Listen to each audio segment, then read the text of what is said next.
Hey, that announcement has been made. So, and let me also, I'll grab my participant list just so I can see it.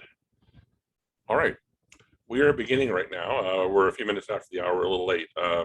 We don't appear to have a quorum just yet. So we're gonna see if we have any more voting members check in before we get to our actual voting item tonight. So I'd like to welcome everybody to our December 2021, the last meeting of the year for the El Dorado Hills Area Planning Advisory Committee. Committee Chair John Davey, Tim White, Vice Chair, is here. We're missing Secretary Brooke Washburn and Vice Chair John Reslier. But we do have a bunch of voting members here tonight. We do have some attendees here online as our guests. And we did this meeting tonight virtually just because we really don't have any project reviews that merit a meeting so that we can discuss it. But we do have some housekeeping to take care of for the end of the year and the beginning of next year for APAC in terms of our officer election.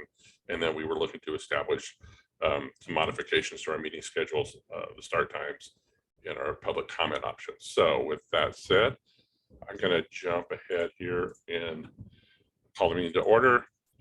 Adoption of the meeting agenda. I'm assuming there is no objection.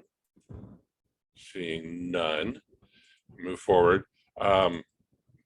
Opportunity at the beginning of all of our meetings for public comment for any matter that's not on our agenda.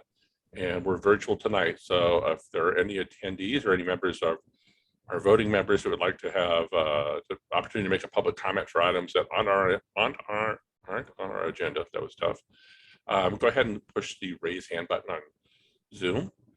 I'm not seeing anybody in our audience, and I'm not seeing anybody among our panelists. So I'm going to go ahead and move forward. The next item that we usually do is we have an opportunity to hear from Supervisor Heidolf, our District 1 Supervisor, regarding events or news or ongoings at the county level in terms of what the board supervisor or county agencies are looking at. Supervisor Heidolf has a scheduling conflict tonight. If he's able to jump in, he will later, and we will obviously make time for him.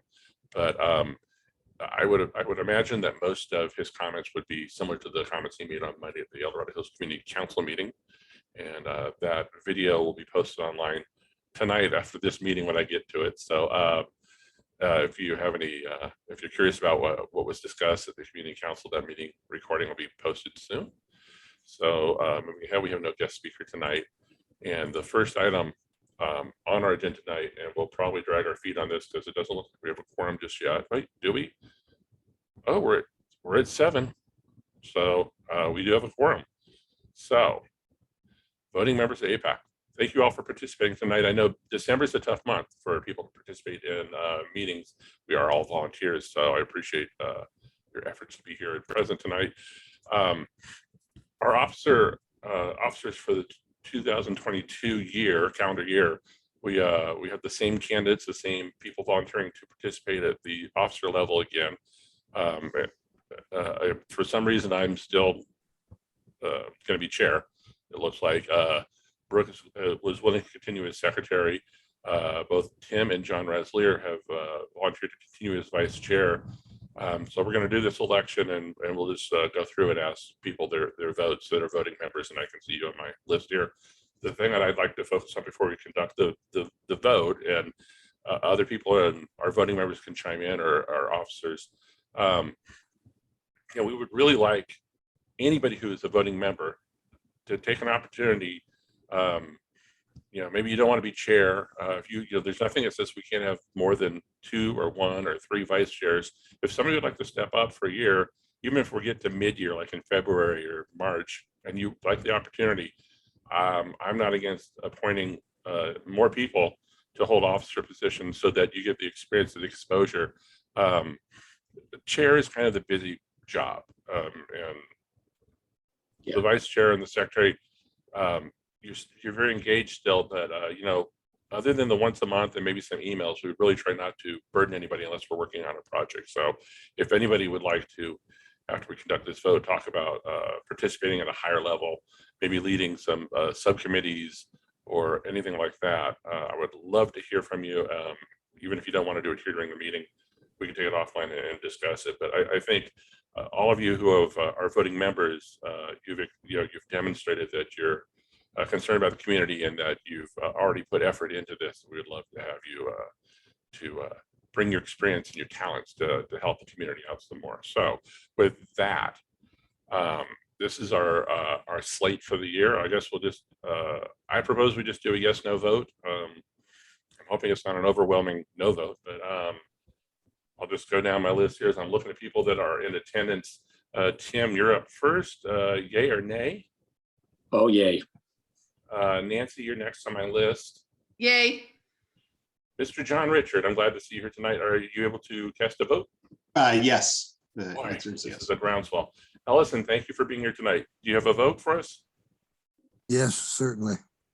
Okay, and Chrissy, I don't know how you got to the bottom of my list. There you are. All right. Okay. Holding everyone up. No, Yay. I think you're in early, so thank you for that. And Mr. Raslier, have you a vote, sir? I cannot hear John.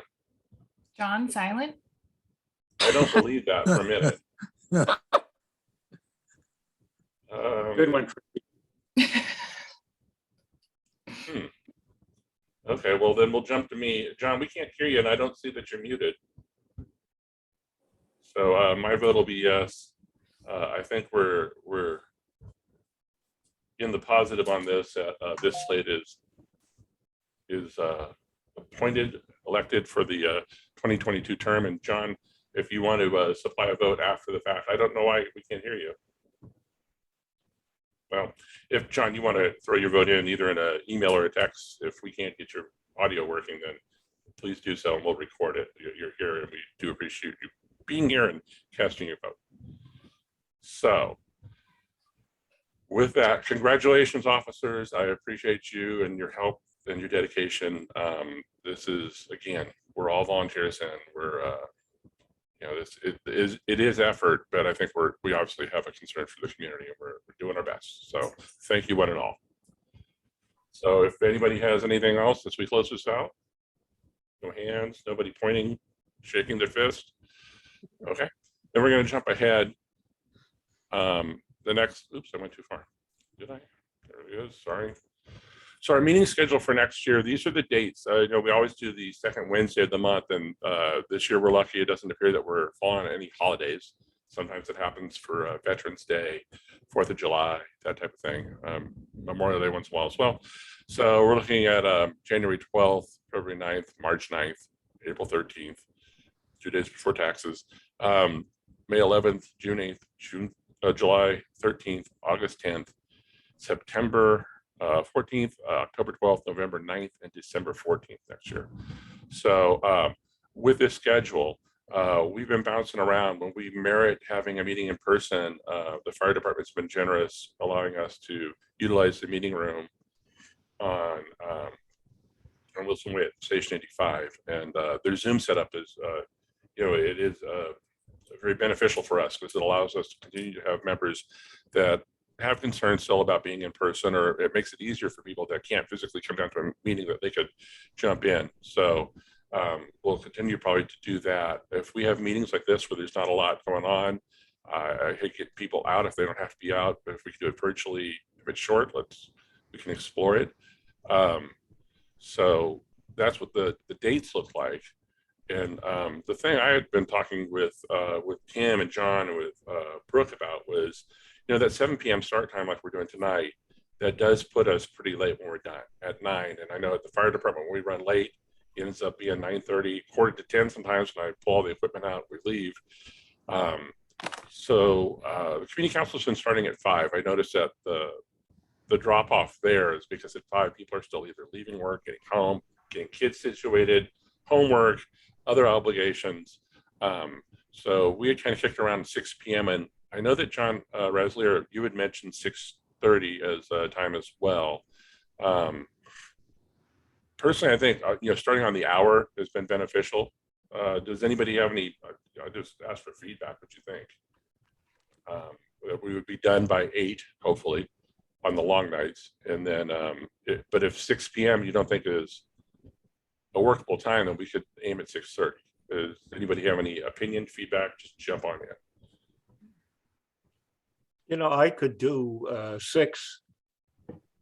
I just thought 6:30 would give some people some time maybe to have dinner before they came over. Yeah, I was thinking that as well. I agree with John in the whole kid getting home, homework. I mean, 5:30 6:30? typically dinner, 6 o'clock for some, so 6:30, yeah. Okay, And okay, then and the then we're other probably thing gonna have to is, put an effort I'm sorry, John. into reminding people that it's not an on the hour start. So we'll work on that. I'm sorry, John, I didn't mean to interrupt you. I was going to say that we really have to limit our meetings to a certain amount of time. Okay, and I Yes. know, John, you're working toward that. And we have to be very strict with that. Let's say, for example, we go from 6:30 to maybe 8:30. Whatever we don't do by 8:30, that's it. We leave it to the next meeting. Yeah, and I agree with you, and I know that my goal this year, or in the past, 2021, which we didn't get done quite all the time, was to limit the major discussion to one discussion. Because when Supervisor Heidel has some input to provide, if it's just an update or informational, we can get through this pretty quick. But when there's a lot of back and forth, when people have questions legitimately about the information he's sharing, that can really consume a lot of our time, and it delays sort of our start on project review or other matters. So in Yeah. fact, when we get to it here in a minute, I'll tell you, there's an applicant that wanted to be on our January agenda, and I'll explain a little bit here in a minute about what that's about. But I'm not sure that it's a good fit for January just yet. We're really trying to limit it. In addition, John Rensselaer sat down with Supervisor Heidel and had some discussions about some of the topics that we're all a little concerned about. And one of the things that Supervisor Heidel had suggested was a meeting focused on specific plans and what the advantages are for applicants, what the advantages for the county, how they're reviewed and implemented, and how they're conditioned, how they're approved. I did reach out to Rob Peters of the planning department. He did email me back today, and I invited him to January, March, or February, because we'd like to do it in the first quarter. And Rob says that they have to have that discussion internally, and they'll identify who would likely be the person that they would want to make the presentation. I would imagine it would be Rob, because he did a really good job talking about plan developments at the community council last month, if I'm remembering correctly. So I have a suggestion about some of these meetings that we have with staff. Sometimes they get so far into the weeds that no one understands.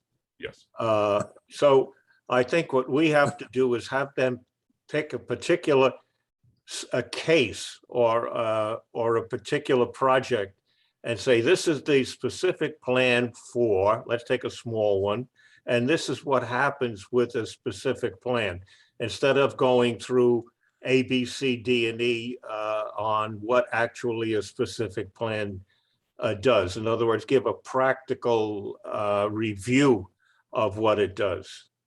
yeah, and I'm thinking we might end up having to have them do one that's already approved or one that was denied, just so that they can go through the entire process in terms of they did A, B, C, and D, and that was it. This is how we reviewed it. I know they have to do a high level, right? They have to explain what it is and why there's an advantage for the applicant, an advantage for the county. But yeah, I'd like to have it pretty focused, and it's really educational information for people who want to work on a project and understand, well, why is the specific plan appropriate? What's the goal of a specific plan? Why is it frequently over 20 years? Those type of questions. The So other, I agree, it's got to be pretty focused. Yeah, that I think is a great idea. And I think Raz's idea of tying it to a specific plan, like John, you said, either affirmed or denied, people can relate to the area. They know where it is. It can be discussed, and they can put it into context. Sometimes the planners, they're like, not to offend anyone, but like an academic, they're trying to give all their information in 20 minutes. And after 10 minutes, eyes glass over and people say, Jesus, what the heck? So I think putting it in a practical experience and would really help explain the process. And like you said, John Davy, I think if we could get it in the first quarter, probably, and even the first in January might be best, because we all know that there's a big specific plan coming up and probably looking now like February or March, where they're going to actually have the planning commission and the board of supervisors here, the El Dorado Hills specific plan. So maybe it'll help people understand why this thing has been going on for 20 plus years. Exactly. The- So 6:30 start, and in addition to the planning department, the specific plan, I did reach out to the transportation department, because I was curious about, Commissioner Vagna at the Planning Commission and Supervisor Heidel have both been revisiting sort of the concept of a beltway road at the county line that would go in some fashion. I don't know how attainable it is. That would get people off of White Rock and get them on to further south on Latrobe, and maybe even across Latrobe and up to Marble Valley if that project becomes real. And so I did talk to Supervisor Heidel about it. He concurred that would probably be an appropriate topic. So I did talk to Rafael Martinez, and he's agreed to be at our February meeting as our speaker. So if he's our speaker or guest at the meeting, unless there's a project that would get in short, I would imagine that would be our sole topic for the meeting in February, and it would provide an opportunity for the community to learn about what's planned in terms of roadway improvements south of the highway, along Latrobe, along White Rock, the potential for a beltway road, and sort of the impacts that these proposed projects are going to have. And, we always talk about the mitigation, but, what's the benefit of the project if it's going to provide this, if it's going to accelerate, Latrobe becoming an improved roadway, or, what happens to the interchange, those type of things. And I think providing an opportunity for community to ask questions, obviously we'll ask questions, but I found that when we did the community discussion about Saratoga, that it was best just to step back and let the community ask their questions. And then those questions, if there's something that I was curious about, I would ask later, but you let the community talk and let the county staff respond. It's a pretty good dialogue. So the other one we had talked about reaching out about, and John Rensselaer had mentioned it as well, because we know that the community is very concerned about Costco and EDH 52 being adjacent to the school site, the elementary school site, and what the impact might be for the sheriff's department. I have not heard back from anybody at the sheriff's department yet, but I'll follow up again. But we'd like to have them come out and talk about just specifically, the community wants to know about Costco, EDH 52, that school. But if they're not prepared to address that, then I would like to hear how they address their resources, and when they look at a project, how they analyze it, and how they make their determination and their findings when they provide their feedback. Do they need more officers? Is there staffing? Do they not need the staffing? Is it just those elements? I think we talked about the apartment complex in town center. Gosh, 5 years ago, 6 years ago, But, 10 years ago. John, specifically, I wanted to have the sheriff's department to come down and give us figures on how much crime a big box store like Costco generates, what figures they have, number one. And number two, does the sheriff's department feel that having a Costco so close to an elementary school with children coming and going lunch at the end of school, if that presents a safety problem to the children? Does the sheriff's department feel that? Okay, Yeah. And I think people should know about that kind of thing, about how law enforcement feels about having a big box store next to a school, especially an elementary school that's an open campus. Yeah, and I'm curious. You had mentioned that to me when we discussed it. I'm curious if they even have that information yet, because there's really no big box here, right? That's it's new to them. They might look at something like Target, Kmart when it was up in Placerville or in like South Lake Tahoe, but that's in the city. I'm curious, what information they have and how they look at it, what their answers are. They're good questions. Maybe we should invite Folsom PD, see if we can get someone from their department, because they certainly have experience with big box stores. I know that I don't believe that any of those are That's a good idea, Tom. Cool. Yeah. But Okay. again, they can give us crime statistics, and I'm sure if we ask Mike Lilienthal, Deputy Fire Chief, who's on John's Supervisor Heidel's Community Council, he could probably reach out to someone he knows there and Yeah, ask, have someone come up and just give the experience. yeah. On Monday at Community Council, Detective Morgan wasn't there, and I was gonna reach out to him. I don't know that he's the appropriate one to do that because it might not be something that the department wants him tasked with. But there is an election coming in the coming year, so it might be an opportunity for anybody who's running for sheriff to come in and weigh in as well, because I know that our sheriff's lieutenant is a candidate, and he is pretty high in the operational chain in the department. It might be an appropriate person to have address us.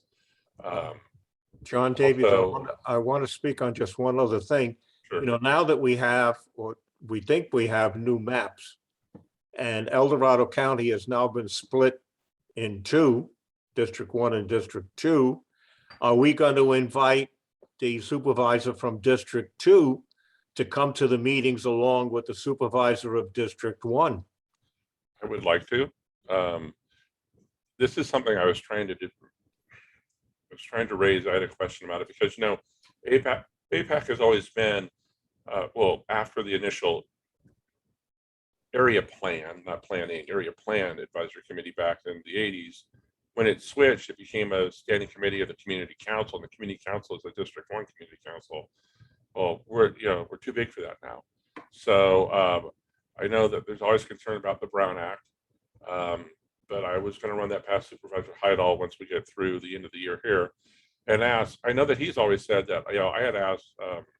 Supervisor Parlin had attended meetings in the past before she was supervisor and after she was initially elected, because parts of her district were El Dorado Hills. It's a little smaller now, but I think it's appropriate to include District 2 Supervisor Turnbull, and I would definitely want to extend an invitation, just going to make sure that there's no Brown Act problem. They're not discussing anything mutually, so we probably wouldn't ask for their feedback, but we would ask for them to at least be in attendance, and if they want to rotate an opportunity to address APAC on different meeting nights, I think Supervisor Heidel would probably be open to that. So I think it's a good idea. The other thing, John, is I think once the new maps come out, some people will now be in District 2 and they may feel that they can no longer attend or be part of APAC meetings. Yeah, so And our I think message needs to be consistent. somewhere we ought to address that possibly on the website and mention it at the meetings, that if you're in El Dorado Hills, you can be part of APAC. Okay. Well, the bylaws say that if you live in El Dorado Hills, you are a member of APAC. So yeah, we'll reinforce that. It's a good message to reinforce, especially as we get into the year when it switches. They're sending that well, I didn't see the minutes yet from the meeting yesterday, but they'll be sending the official map to the state, I believe, in December, and I believe it gets certified by the state in January, because there's an election coming, for some of those districts this year in 2022. So yeah, we need to remind people that if you live in El Dorado Hills, you're a member. What we talk about impacts you. What impacts you impacts us. So we want to be consistent with the message that everyone's a member. So what was but yeah, so in the sheriffs and I would like to extend the courtesy to the sheriff's department first, obviously, because they are our law enforcement, but I would love to have Folsom come in and provide some feedback. That's a good idea. Okay, so if there are no other questions about our meeting times, 6:30, we'll take that for a test drive for a few months and see how it goes. And My goal is to make sure that it doesn't diminish participation.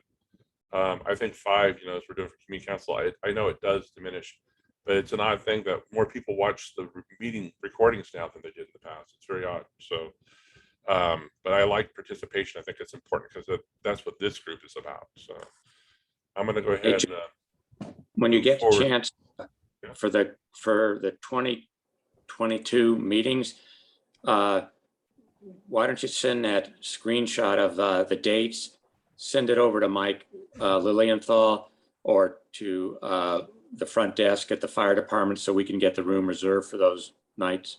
Okay. Well, the one thing that they do remind me every time I schedule a meeting is that I have already done 1 or 2 or 3, and that 4 is our cap. So, That is no longer true. okay, Please reach out to Mike Lilienthal. okay. I'll check with Same Mike. thing with Supervisor Heidel. We're a public service to the community, and the staff in front may not know the new rules. Okay, that's fine. I will do just that then. So the last thing really about our meeting times and our sort of our housekeeping for next year. Brooke had an idea, and it's something I had thought about too. Public comments are submitted in a written format or an email format to the Planning Commission, the Board of Supervisors, and most of the other county organizations that take meetings. The CSD takes comments in advance, or at least they do get people on sort of in line for questions at their public meetings. So Brooke's suggestion was that we have an option to submit comments and questions to APAC or our guests ahead of the meetings. And so it will be extra work, but I think the best way is that, we could do a Gmail address, which I prefer not to. I think it's easier to remember the APAC. And so we do pay for one email address with our hosted domain. It's info@bdhapac.org. So my proposal would be we use that, and then we just have to have a cutoff by 5 p.m. on Monday, because that allows sort of a certain amount of time before the meeting on Wednesday that's respective of a guest, or maybe us, if we can answer the question, to research and find that answer and have it ready. So I believe that Brooke's idea was that if the questions are prepared in advance, the presenter, the guest, the applicant can have that ready and just address it as part of their presentation. And that way we're not taking time to field a question and then they are prepared to answer it as well. So I like that idea. Are you saying no to public comment at the meeting? Then? That Okay. too, though. Oh, but okay. I think that way, if there's somebody that has a question, they know it in advance. Because a lot of times you'll ask somebody, an applicant, and they're kind of on the spot. And they'll I'll have to get back to you. So if we ask it in advance, I think it's a good opportunity. It's respectful of their time. It's respectful of the community's desire for information. So I would propose that we just take that for a test drive for a while too, and see if we get a response, and how effective it is. If anybody has any feedback on that or any additional ideas, I'd love to hear it. And if you can't think of it tonight, you want to, you know what, if this is a pilot program, let's work out the kinks while we're using it. So if you think of something after the meeting tonight, let me know. But if there's no objections, I think it's a good idea to test out. Yeah, I love it. Okay, cool. We're sailing, guys. So really after that, this is some information. It's basically what's in front of us for the coming year. If I can move ahead. So these are the projects we know we're going to be talking about. The first one on my list, I'm looking at, where's my clock? Oh, good. Okay, my goal is 8 o'clock. So we're in good shape. Town and Country Village, El Dorado, the Mohana Development Company, their project at the corner of Bass Lake and Country Club, the new Country Club right along the highway. They've been very generous with their time, and they've been very eager to reach out to the community. They've had numerous meetings on their property. I've attended several. I've missed several. They're always, it's like every other month or every few weeks, they're having a public gathering looking for ideas and responses to what they're proposing. They did submit their pre-application to the Board of Supervisors. They presented it to the Planning Commission, and they presented it to the board in October. Had an email sort of secondhand, Tim caught me up on it, from their group that they expect to have their formal application into the county in January, and that they were looking to be on our agenda for January. Now, we've heard from them a lot, and my concern, and I know it's Tim's concern, is that it might be too much and that public are going to tune it out. Yeah. And I agree, if there's no new information, if it's just minor modifications that they have, I'd rather wait till they formally submit their application and we have something tangible for us to touch and look at. And then we can start really reviewing. Obviously, they're going to have to do a draft environmental impact report.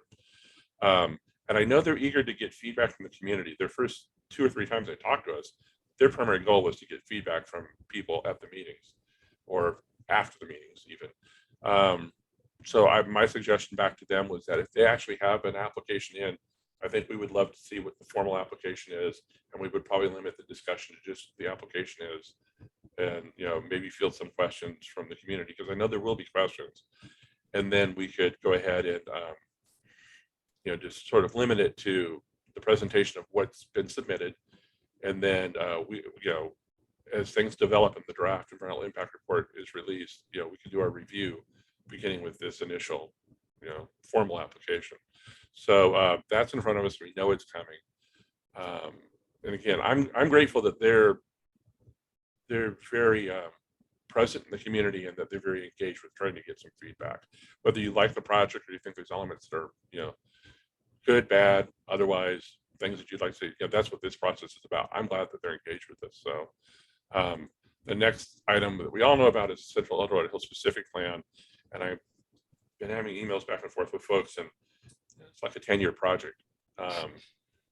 So Commissioner Vigna had mentioned that he thought it would be back before the Planning Commission for their final meeting, their final hearing. They've already had 3. The one that we all know about is the big one that was at District Church with hundreds of people attending. We know it's a controversial project. Right now, they expected the Planning Commission in the first quarter, I guess, is what initially we'd heard January, February. Now we're thinking maybe February, March. Don't know. Until there's something publicly discussed, we don't know. We put a lot of work into it. Nancy and John worked very hard on, John Richard put a lot of work into our subcommittee and in terms of the response when the final environmental impact report came out. And again, when there was a second recirculated draft EIR. So we've done a lot of work on this. At this point, if there's nothing different, I think we've made our concerns known, and we have our subcommittee report and our findings. So we do have a member of the community, Alistair Dunn. I'm sorry, I'm not remembering Alistair's last name. I believe it's Dunn. I just lost on Alistair. He's a former developer. He's lived in El Dorado Hills for a long time. He's done development in El Dorado Hills. He has a lot of concerns about this project that he's just started taking a look at for the last couple of months, and he's been providing that information.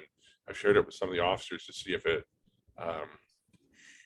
it's something that that we need to follow up on.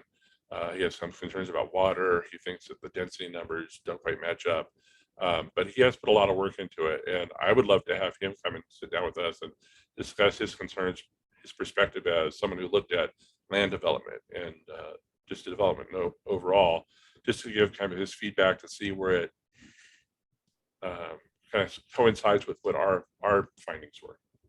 So I've got another report. I can share that with voting members. And then if it's appropriate, if he still wants to pursue it, I would love to have him stop by and have a discussion. We need to limit his time though. So we can't be an all-night discussion. Right now, what we've been told publicly, but not officially publicly, is that they're updating the circulation elements based on the level of service, which the general plan requires. As we've been told in the last year, CEQA doesn't consider LOS anymore as an environmental standard to be reviewed. They only look for the vehicle miles traveled, which is a calculation based on a formula. So they don't expect that they have to do another DEIR, a third.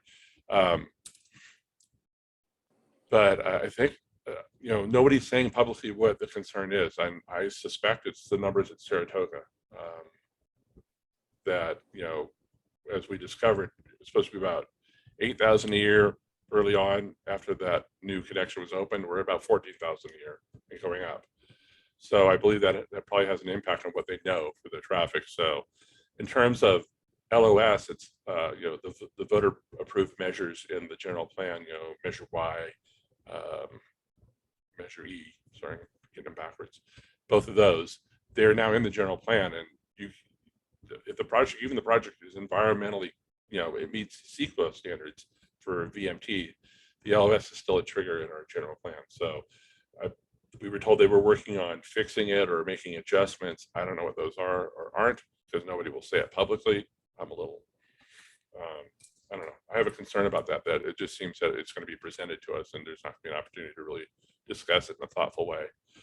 So, but we had also, Alistair Dunn had also been informed that they're looking at a workforce housing element now for the project. So I've heard from people at the county that, you know, that's really not something that's a CEQA review. It's more of a specific plan, that those details will be fleshed out as they start submitting tentative maps for individual villages.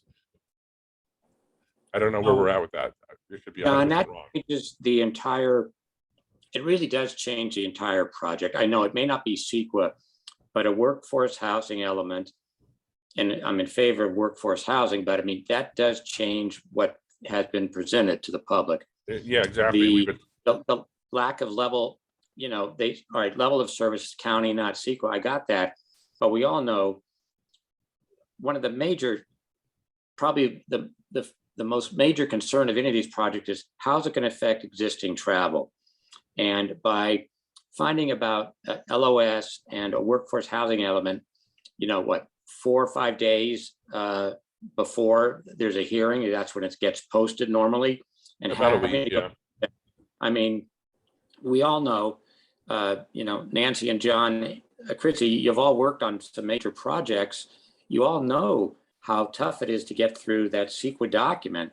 What do you think this LOS traffic thing is going to be? It's going to be what, 20, 30 pages, and only having 3 or 4 days to review it, depending on where you're at, what your schedule is, what's going on in your lives.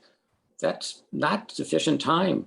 So I just don't like the way that the county is saying, okay, it's not CEQA, so we don't have to recirculate something and give the community 40 days to respond. It's almost like they're trying to jam it through.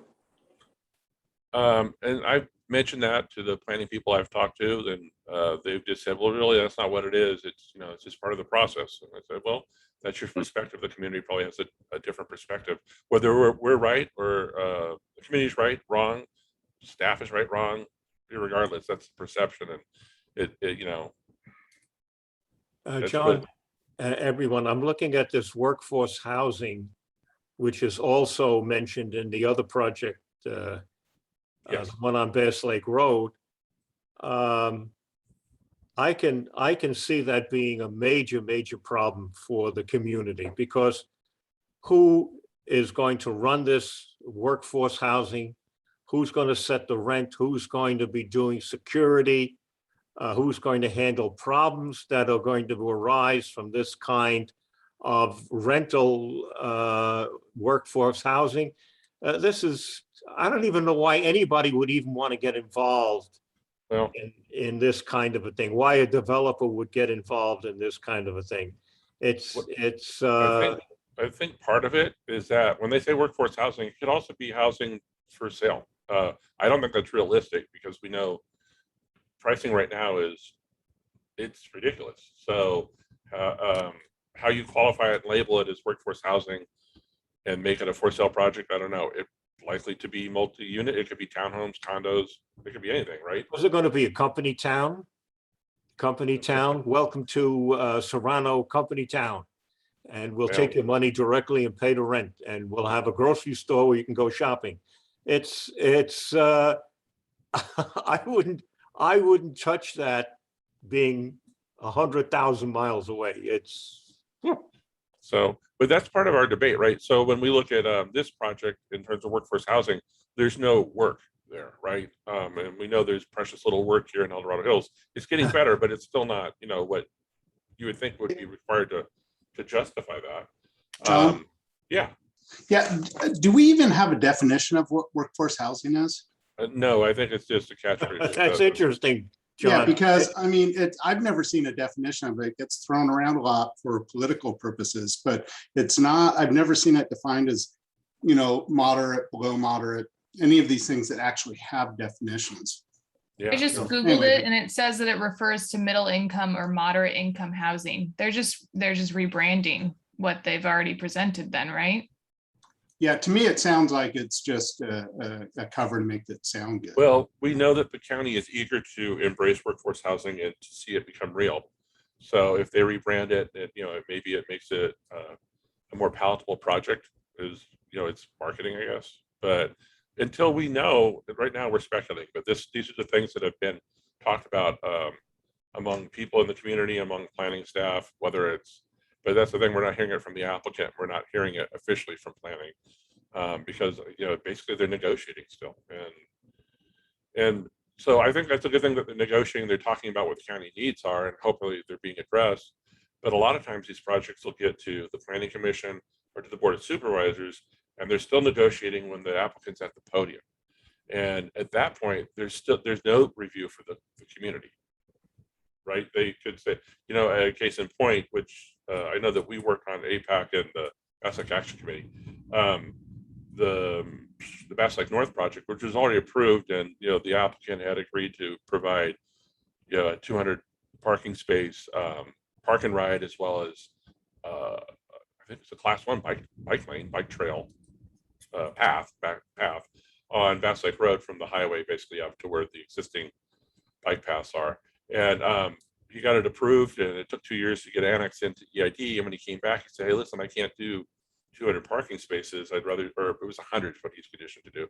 I need to do 50. It's too expensive because the bike lane's too expensive. Well, we agreed to it. So, but again, that bike lane was added at the podium. It wasn't reviewed as part of the planning process. It was a request of the supervisor, and he agreed to it because he wanted his project approved. So, when you negotiate at the podium, it's bad. Negotiating sort of in I don't want to say in the dark, but it's just not transparent to the community.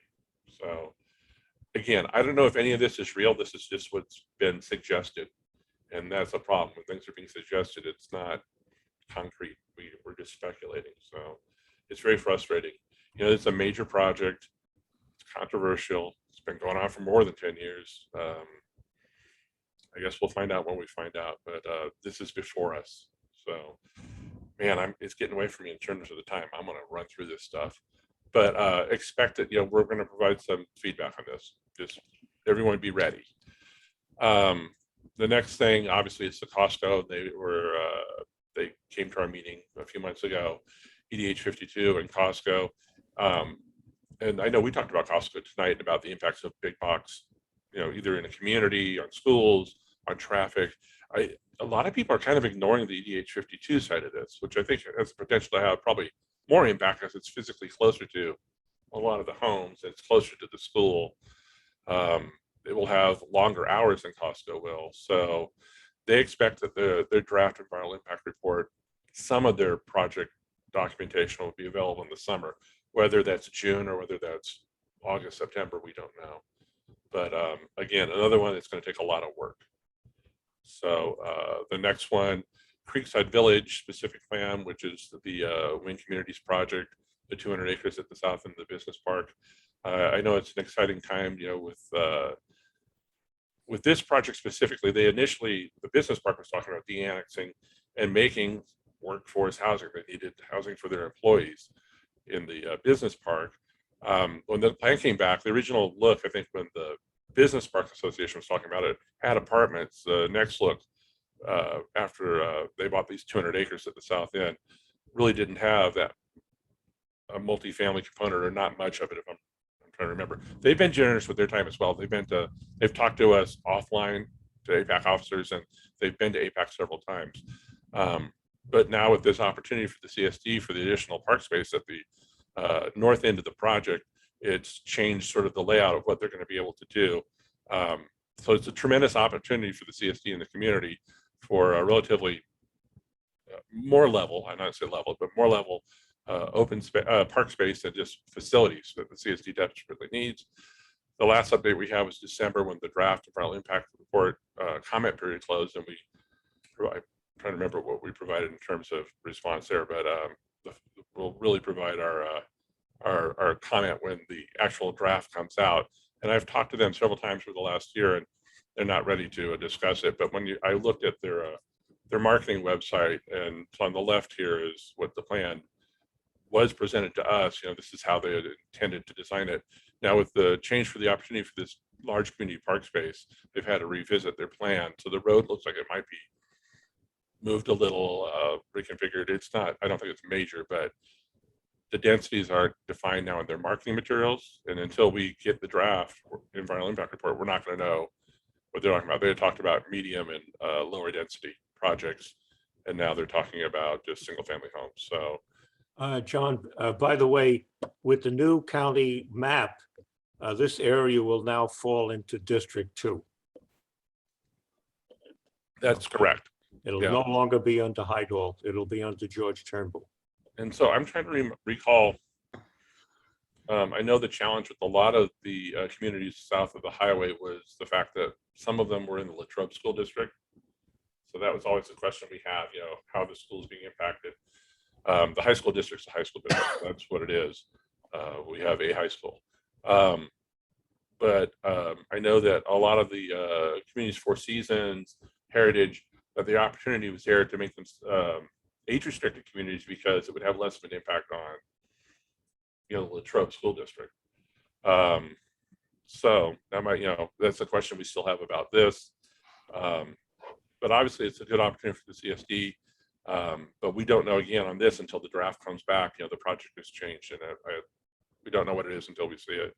So it's reduced from 800 units to, from 926 proposed units to 800 units now. So it's a bit smaller.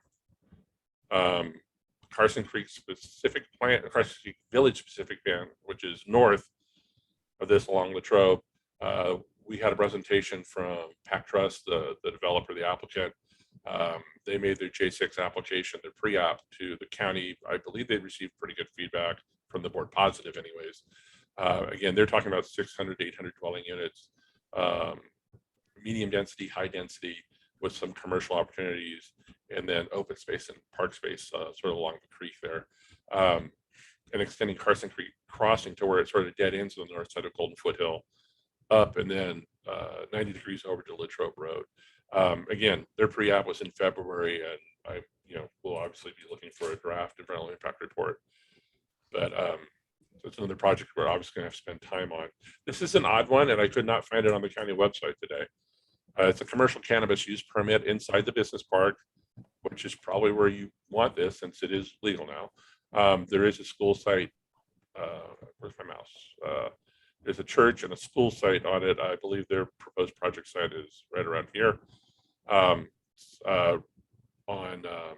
Hillsdale Circle. It's off of Robert J. Matthews Parkway, just off Latrobe. So again, it was on the county website, and when I went to look at the permit tracking website today, this project number isn't there anymore. So, but there was a notice from the county, released from the planning department.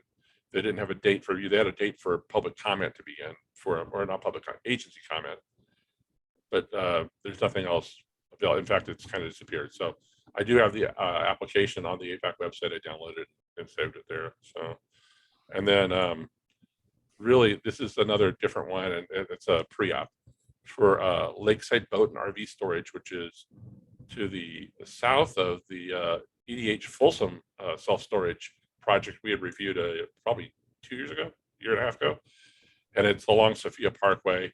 There was a pre-app before this for this parcel for a senior living, and it was assisted senior living, if I'm remembering. John might be able to chime in on this if he recalls, but it was just a pre-application. It was conceptual. There was no, and they never did a J6 hearing to the board, but they talked about 3 or 4 story buildings for a senior care facility. That doesn't seem to be their project anymore. So this could go away as well too, but it's a fully enclosed RV and boat storage. So it's a little different from what's proposed, what had been approved across the property lines here on the northwest side of this area, right along Green Valley Road. They're going to have indoor storage, but their RV and boat will be outdoors in the middle and supposedly shielded by the buildings and planting, but it's approved. So, but there's been no movement on that either, even with the approval. And then next door to it on the north side, this had been proposed for retail, like a fast food restaurant. I think the Smog King had talked about moving over here, but I don't think that's a project anymore. So, but that's what sort of that area is. There's self-storage over here, a little bit over here, and some more further up the hill before you get to What am I thinking of? I'm drawing a blank. But basically right there by the waterfall, there's self-storage before the entrance to the to Folsom Lake. So here's another project that might be in front of us. So it'll take more review. So these are just sort of the things that were coming up. Wanted to make sure everybody was aware of what we have in front of us. If there's nothing else to talk about, I'll change the time on this slide to say 6:30 when we post it to the website, and we'll just plan on January 13th. Is there anything anybody would like to revisit, or is there something we might have missed planning for next year? Oh, you guys are too easy. So if it all goes wrong, nobody who spoke up, it's all your fault. So that's all we have time for tonight. Supervisor Heidel is not going to make the meeting, so I'm glad we were able to keep this short. I was glad to see everybody one more time before the holidays. If there's nothing else, I'd like to wish everyone Merry Christmas, a Happy New Year. Stay safe, and thank you again for all the work and all the effort you put in. And even if you're not working on something right now, you've made a commitment to being a voting member or being a member of the public that's attending the meetings. Participation and feedback is what our goal is. So if there's nothing else, No, Merry Christmas to everyone.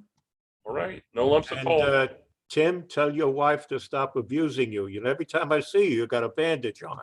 You have to stop that. Oh, I'm going to get in trouble for that. You're going to get in trouble for that comment, John. It was Catch me. You it was gotta catch cat surgery. It'll probably come to me because I'm just another John. So, but no. Again, thank you, everybody. I mean, your participation is so valuable. So with that, I think that oops, let me stop this so we can stop it, and we'll stop the recording. And thank you, everyone, for being present tonight. Merry Christmas. Thank you. Merry All Christmas. right, thanks, Dawson. Bye. Take care. Merry- Bye. Bye.